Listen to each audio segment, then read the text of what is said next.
તીર્થંકર શબ્દ એટલો બધો અધ્યાત્મમાં મૂલ્યવાન છે કે એ જો આખો નાખો શબ્દ એનું લક્ષ્ય અને અર્થ ઉતરી જાય તો બધું કામ સરી જાય એવું છે.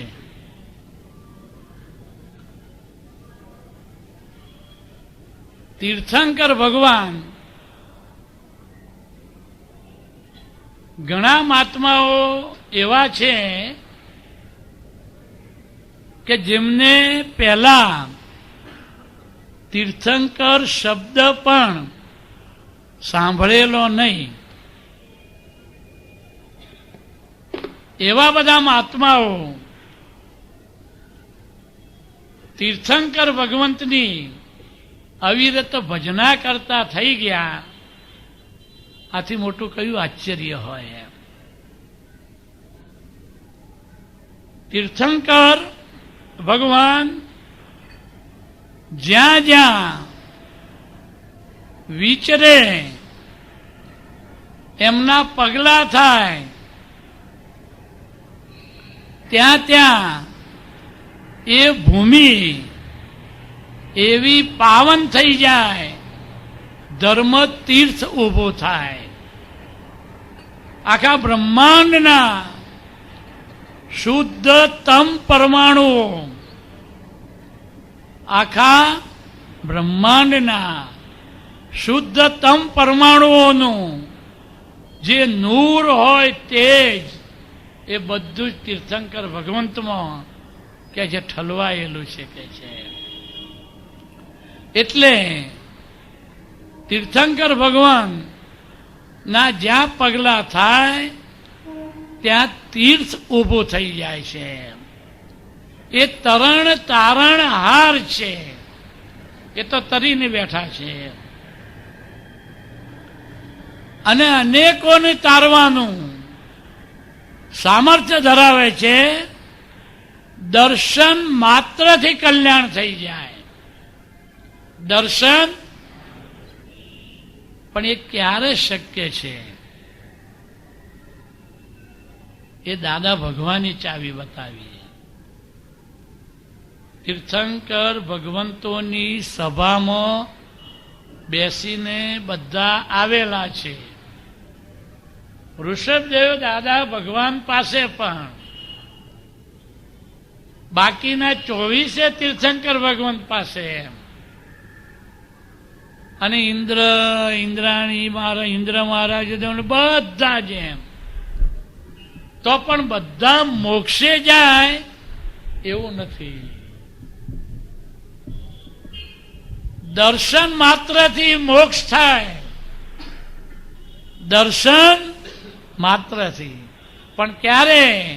કે કેવળ શુદ્ધાત્મા અનુભવ સિવાય આ જગતની કોઈ પણ વિનાશી ચીજ મને ખપતી નથી. અંદર જો લાલચ પડી હોય, અંદર જો લાલચ પડી હોય તો લાલચ કાઢવા માટે તીર્થંકર ભગવાન કોઈ એવી ખટપટ કરતા નથી. જ્યારે દાદા ભગવાનમાં અહીંયા લીધું પ્રત્યક્ષ દાદા ભગવાનની સાક્ષી, એ મોસ્ટ ઇમ્પોર્ટન્ટ છે. પ્રગટ પ્રત્યક્ષનો મહિમા છે. બે સ્વરૂપના આપણને દર્શન થયા. અંદર સંપૂર્ણ 360 ડિગ્રીના સંપૂર્ણ વિતરાગ ભગવાન, અને વચ્ચે જે જ્ઞાની પુરુષનું સ્વરૂપ થયું એ 356 ડિગ્રીનું. પછી તો 356 ડિગ્રીનું એ વખતે કહેલું એમ.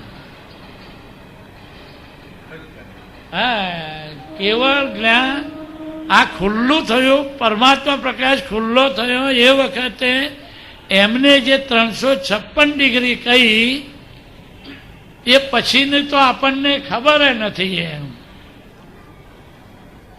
પણ એ જે જગત કલ્યાણ માટે જે ખટપટ, એ ખટપટિયા વિતરાગીને કારણે આપણે બધા ફાવી ગયા અને એમને આપણી અંદર એવું કંઈક અક્રમ ઐશ્વર્યથી તૈયાર કરી આપ્યો કે હવે માત્ર એમના દર્શન થાય અને આપણો મોક્ષ નક્કી થઈ જાય, આત્યંતિક કલ્યાણ થાય. તો કે છે કે તીર્થંકર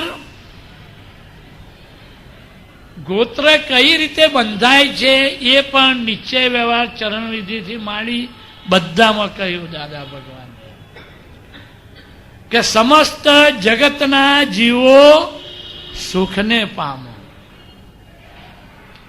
શાંતિને પામો ને મોક્ષને પામો.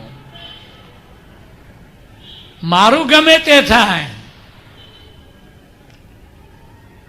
પણ તમામ જીવોને સુખ અને શાંતિ મળવી જોઈએ એવી ભાવના, જગત કલ્યાણની ભાવના કેટલાય જન્મોથી અને ઓછામાં ઓછા 2 જન્મથી જો એ ભાવના દ્રઢ ભજનામાં આવે જ કરે તો કે છે કુદરતી રીતે તીર્થંકર ગોત્ર બંધાઈ જાય છે. એટલે તો તીર્થંકર ભગવાનનો જ્યારે જન્મ થાય ત્યારે આ જગતના જેટલા જીવો છે, પ્રાણીઓ, પશુઓ, પંખીઓ, માણસો, દેવો અને નારકીના જીવો, આ બધાને એક એવી સુખની લહેર, એવી સુખની લહેર અંદર છાઈ જાય છે. એમના જન્મ સત્તાની સાથે અને કોઈ પણ પ્રકારના એના એ દાતા નથી, કુદરતી રીતે જ. એટલે દાદા ભગવાને કહ્યું કે અમને જે સુરત સ્ટેશને આ પરમાત્મા પ્રકાશ પ્રગટ થયો, આ જ્ઞાન થયું સર્વજ્ઞતાનું, એ બટ નેચરલ થયું. આખો માર્ગ કેવો છે અને કનુ દાદાજીમાં દાદા ભગવાનનું આખું સ્વરૂપ પ્રગટ થયું, એ પણ કેવું બટ નેચરલ.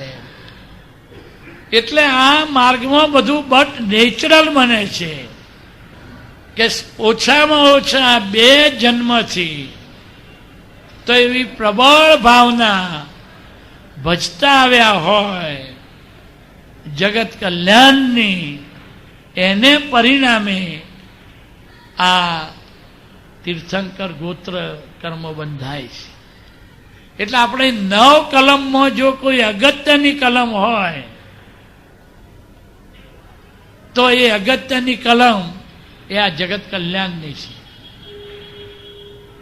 જગત કલ્યાણમાં નિમિત્ત બનવાની, જે અંદર ભાવના ભજવાની છે.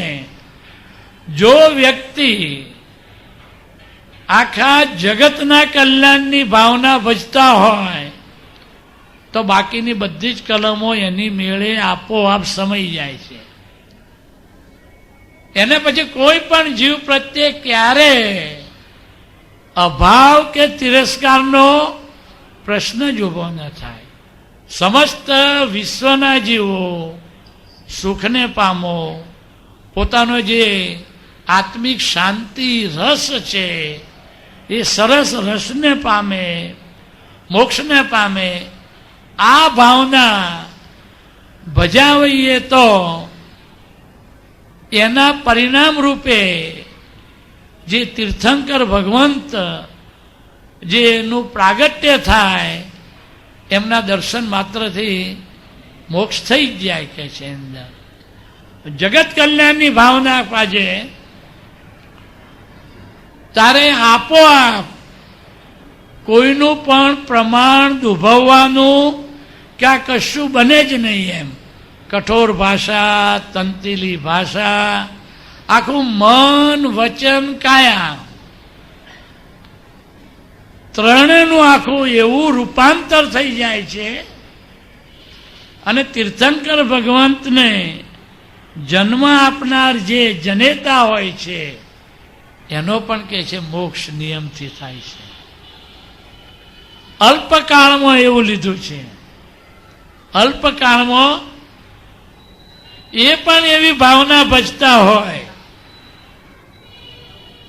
2-3 જન્મથી એમ કે એવા પુત્ર રત્નની જગતને અર્પણતા ભેટ આપવામાં આવે કે જેના થકી આખા જગતનું આત્યંતિક કલ્યાણ થાય. અને કુદરત શું કરે છે? નિમિત્ત ભાવે જે ભાવના ભજી હોય એના જોડાણ, એના સાંધા એ કુદરત રીતે જોડી આપે છે અને કુદરત રીતે કહે છે કામ થાય છે એની અંદર. તીર્થંકર ભગવાનનો તો જેટલો મહિમા ગાવામાં આવે એટલો ઓછો છે. પણ 24 તીર્થંકર ભગવંતોએ કહ્યું, આશીર્વાદ આપ્યા. શું આશીર્વાદ આપ્યા? કે જો તમને પ્રગટ પ્રત્યક્ષ જ્ઞાની પુરુષ મળી જાય તો કશું કર્યા સિવાય મોક્ષ મળી જાય. આવા 24 તીર્થંકર ભગવંતોએ એવા આશીર્વાદ આપ્યા છે કે પ્રગટ પ્રત્યક્ષ જ્ઞાની પુરુષ મળી જાય જે અપવાદ અને આશ્ચર્ય છે તો કશું જ કર્યા સિવાય મોક્ષ કે છે મળી જાય. હવે આ તીર્થંકર ભગવાન ના જન્મની સાથે એટલે શાસ્ત્રોમાં વિધાન બદલી દેવા પડ્યા. નારકીના જે જીવો છે એમને તો નર્યું દુઃખ જ હોય. કોઈ કાળે સુખની કલ્પના કરી શકાય નહીં. તો એમને ભાષા બદલવી પડી. કારણ કે તીર્થંકર ભગવંતનો જન્મ થાય ત્યારે અપવાદ રૂપે નારકીના જીવોને પણ સુખનો અનુભવ થાય છે કુદરતી ક્રમે. તો એ તીર્થંકર ભગવાનનું કેટલું બધું સામર્થ્ય હશે કે આ ધરતી ઉપર જન્મ થતાની સાથે નારકીના જીવોને પણ સુખની લહેર થાય. તો પછી માણસોને તો પ્રશ્ન જ ક્યાં રહ્યો? એમ પ્રાણીઓ, પશુઓ, પંખીઓ એટલે એમના જન્મ કલ્યાણકની ઉજવણી. ચવન જ્યારે માતાના ગર્ભમાં આવે એ વખતે માતાને આની અગાઉથી જે અંધાણી થાય છે, સ્વપ્નો થાય છે, 14 સ્વપ્ન આવતા હોય છે. અને જે ઇન્દ્ર હોય, દેવો હોય એમને અવધિ જ્ઞાનમાં આની ખબર પડતી હોય છે. એ બધા સેવામાં હાજર થતા હોય છે. એ સ્વપ્નનો ફળાદેશ કહેવામાં આવે છે માતાને. ત્યારે એનો એક સાર એ છે કે આ પુત્ર રત્ન 14 લોકનો નાથ છે. કેટલા? આખા બ્રહ્માંડનો અને 14 લોકના નાથ બનાવવાનું એનામાં કુદરતી રીતે સામર્થ્ય છે, આત્યંતિક કલ્યાણનું. એમ એટલે સ્વપ્નમાં દાખલા તરીકે ઋષભના દર્શન થતા હોય તો પહેલાના જમાનામાં રથ હોય, ગાડા હોય, વૃષભ જોડ્યા હોય, ગાડું ખાંચમાં પડ્યું હોય, એ નીકળતું ન હોય તો એને કે છે એવું સામર્થ્ય બળ મળે કે એ આખું એ ખાડામાંથી બહાર નીકળે. એમ ખાડો એટલે આ કર્તવ્ય બુદ્ધ કર્તૃત્વ ભાવનો ખાડો. આ જન્મ મરણનો ખાડો, એમાંથી બહાર નીકળવામાં આવે. આમ માતાને અગાઉથી આની એધાણી મળી જતી હોય છે કે આ 14 લોકના નાથ 14 સ્વપ્ન દ્વારા એ અવતરવાના છે એની અંદર એમ. અને ત્યારથી એમની સેવામાં બધા જ લાગી ગયા હોય છે. એવા કે છે વર્તમાન તીર્થંકર ભગવાન સિમંદર સ્વામી અને ક્યાં મહાવિદે ક્ષેત્રમાં પ્રત્યક્ષ દાદા ભગવાનની સાક્ષી. ક્ષેત્રનો પણ મહિમા છે. મહાવિદે ક્ષેત્ર આપણા ભરત ક્ષેત્રમાં 5મા આરામાં તીર્થંકર ભગવાનના દર્શન થતા નથી, પણ મહાવિદે ક્ષેત્રમાં કાયમને માટે 4થા આરાનો વર્તાવ હોય છે. એટલે 4થો આરો કુદરતી ક્રમે વર્તતો હોય છે અને ત્યાં તીર્થંકર ભગવાન મોજૂદ હોય છે. 20 વિહરમાન તીર્થંકર ભગવંતો હોય એમ. તો જ્યાં તીર્થંકર ભગવાન મોજૂદ હોય એ ક્ષેત્ર અને એ ભૂમિનો કેટલો પ્રભાવ અને પ્રતાપ પડતો હોય કે છે.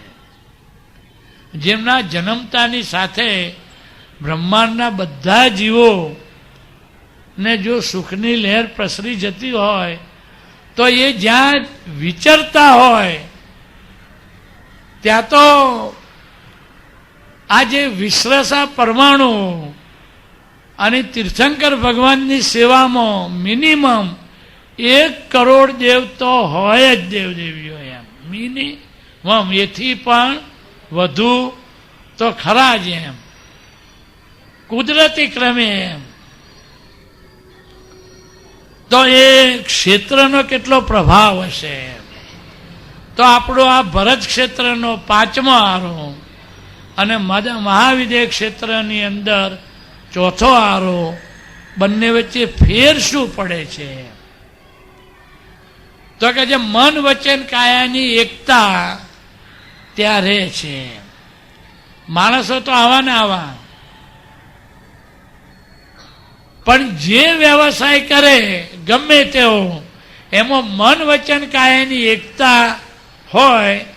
અહીંયા મન વચન કાયાની એકતા સામાન્ય રીતે હોય નહીં, પણ જ્ઞાની પુરુષે એવી કૃપા કરી આપી આપણા બધા જ ઉપર કે દરેકને જુઓ સાહેબ, મન વચન કાયાની એકતા વર્તનામાં છે. આ મહાત્માઓ અને આની ભજના કરનારાઓ આ આખા 5મા આરાને માંથી અપવાદ રૂપે 4થા આરાનો લાભ અહીંયાથી મળે છે.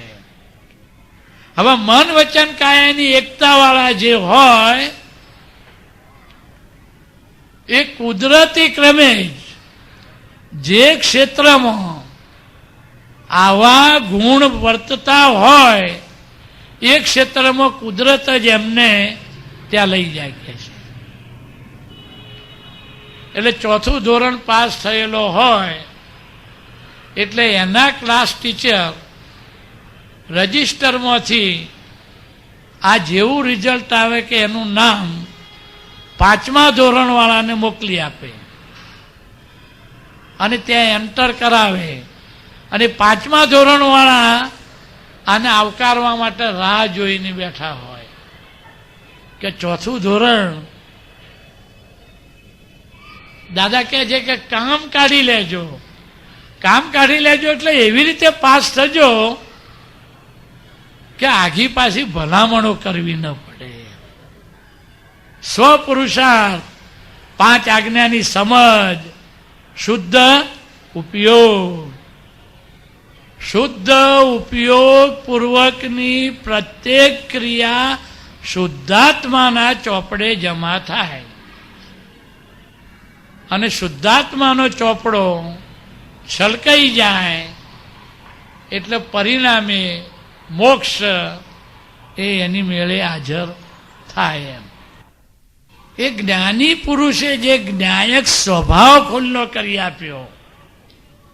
હવે શુદ્ધ ઉપયોગપૂર્વકની પ્રત્યેક ક્રિયા એ કાયાને લગતી હોય, વાણીને લગતી હોય, મનને લગતી હોય, એ વિહાર હોય, આહાર હોય કે નિહાર હોય એમ. તો થોડુંક આ શુદ્ધ ઉપયોગનું લઈ લઈએ સાધારણ રીતે. કારણ કે દાદા ભગવાને આપણને જ્ઞાની પુરુષે શું કરી આપ્યું છે. મન વચન કાયાની એવી એકતા સ્થાપી આપી કે પેલા 5મા ધોરણના ક્લાસ ટીચર આ સ્ટુડન્ટની રાહ જોઈને બેઠા હોય કે એ આવે તો મારો ક્લાસ ચાલુ થાય ને શોભાયમાન થાય કે એની અંદર આખું એમ. જ્ઞાની પુરુષ પ્રત્યેનો અત્યારે જે પ્રશસ્ત રાગ છે, શાસ્ત્રોમાં પ્રશસ્ત રાગના જેટલા ગુણ ગાવા જોઈએ એટલા ગાયા નથી. ઉલટાનું એવું બન્યું છે કે મહાવીર સ્વામી પ્રત્યે ગૌતમ સ્વામીનો જે પ્રશસ્ત રાગ હતો એ પ્રશસ્ત રાગની પ્રશંસા થવાને બદલે કેટલીક વાર એને જુદી રીતે અણસમજથી મૂલવણી થાય છે. આ જીવ, અને તે પણ 5મા આરાનો જીવ, એ દુનિયાના પદાર્થો તરફ, દુનિયાની વ્યક્તિઓ તરફ જે પ્રબળ આસક્તિને રાગ ધરાવે છે, એ આખો રાગ ઉપાડીને જ્ઞાની પુરુષ એ પોતાની અંદર શુદ્ધ પ્રેમથી, ટેસ્ટેડ પ્રેમથી પોતાની અંદર ખેંચી લે છે. ત્યારે આ દુનિયાના પદાર્થોમાંથી રુચિ અને રાગ આપોઆપ જતા રહે છે. એટલે પ્રશસ્ત રાગ જેટલો હોય જ્ઞાની તરફ, એટલે દાદાએ લીધું કશું જ ના આવડે તો પણ દાદા દાદા દાદા દાદા એટલું કરશો તો એ દાદા હાજર થઈ તમારું કામ કાઢી આપશે. પણ કેટલો બધો અંદર એમના પ્રત્યેનો ભાવ હોય ત્યારે ઉલ્લાસથી દાદા દાદા બોલવામાં આવે.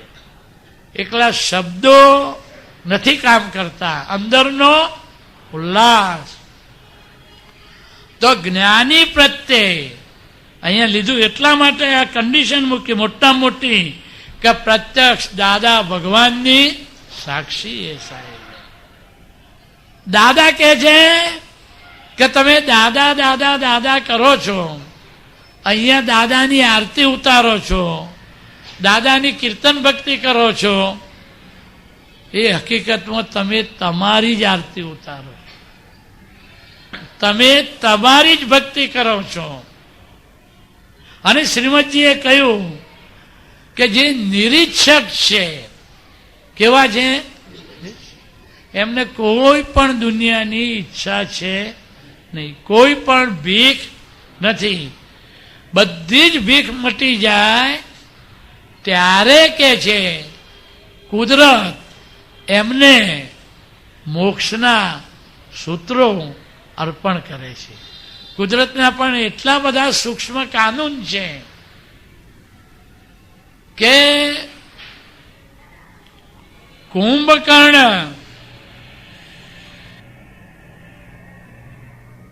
એ જબરદસ્ત તપ કર્યું અને એની સામે જ્યારે બ્રહ્માજી પ્રસન્ન થાય છે અને વરદાન માગવાનું કહે છે ત્યારે એનું અંદર એમ હતું કે ઇન્દ્રાસન માગું. પણ કુદરત કોઈ દિવસ તમોગુણીના હાથમાં સત્તા નથી આપતી. નહીતર એટલા બધા રાગદ્વેષ થાય એટલે કુદરતી ક્રમે જ એની અંદર સરસ્વતી દેવીએ ઇન્દ્રાસનની જગ્યાએ નિદ્રાસન કરાવી નાખ્યું અને એ ઘસ ઘસાટ ઊંઘમાં પડી ગયો. કુદરત દાદા ભગવાને જ આની ક્લેરિટી કરી એમ.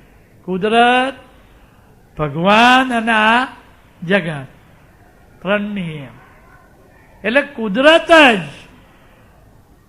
જ્યારે બધી ભીખ મટી જાય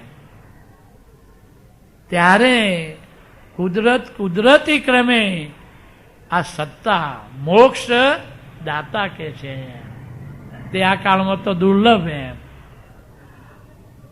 એમનો સીધો સાધો હોય છે. પ્રગટ પ્રત્યક્ષ જ્ઞાની પુરુષનો સીધો સાધો હોય છે. એટલે ઋષભદેવ દાદા ભગવાન સાથે તો ખરો જ.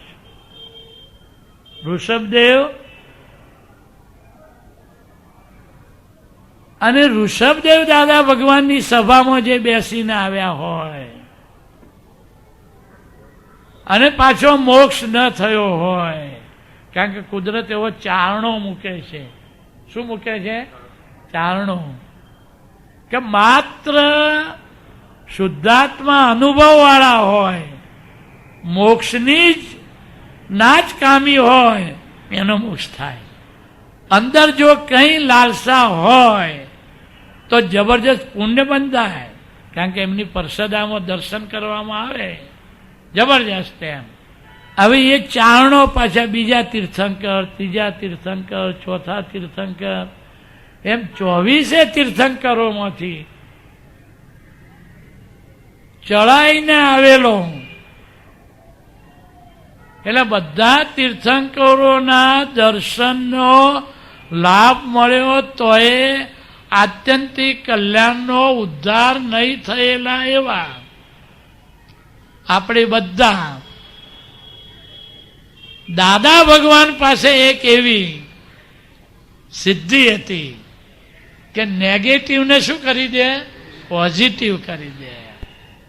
એટલે આપણી જે માન્યતા હતી કે હું નામધારી છું, તરત એમને કહ્યું correct, but by relative view point. અને પોઝિટિવમાં રિયલ વ્યૂ પોઈન્ટથી શુદ્ધ આત્મા કરી દીધી, નેગેટિવને પોઝિટિવ. અને બધો જે માલ આ રીતે ત્યાંથી રિઝેક્ટ થઈને આવ્યો હતો એ બધા માલનો એમને સામેનાને ખબર ન પડે એ રીતે બધાનો ઉદ્ધાર કરાય. એટલે ત્યાંથી લિંક આવે છે ચાલી ચાલી એમ. અને એવું ઉપાદાન તૈયાર કરી આપ્યું. કેવું? એવું ઉપાદાન કરી આપ્યું કે માત્ર હવે એટલું જ બાકી રહ્યું કે સિમંદર સ્વામીના દર્શન. આટલું જ બાકી રહ્યું. હવે આપણે કે છે મહાવિદ્ય ક્ષેત્રમાં જવાની દરેકની ભાવના છે, પણ એ હજુ ભવિષ્યકાળ છે. આ બધો જ વર્તમાનમાં આપણી પાસે જે પ્રગટ પ્રત્યક્ષ દેહધારી પરમાત્મા સજીવન મૂર્તિ છે એની સાક્ષીએ ત્યાં એની મેળે પહોંચી શકાશે. એટલે આપણી દ્રષ્ટિ અને આપણું આખું કોન્સન્ટ્રેશન ક્યાં હોવું ઘટે? એટલે આ પરિણામ એની મેળે આવીને ઊભું રહેશે કે છે. કારણ કે એમનો સિમંદર સ્વામી પરમાત્મા જોડે સાધો છે કે છે. એમને ખબર છે કે આપણે ત્યાં જઈ શકીએ એવું આપણા પરમાણુ નથી, તો પણ કીર્તન ભક્તિ થતી હોય છે. આ જે સત્સંગ થાય છે ત્યારે મહાત્માઓની અંદર ચરમ શરીરનું સૂક્ષ્મ રીતે મહાવિદ્ય ક્ષેત્રમાં જઈને મોક્ષે જાય એવી પ્રકૃતિનું બંધારણ એની મેળે થતું હોય છે. ચાલો બરાબર. જય સચ્ચિદાનંદ.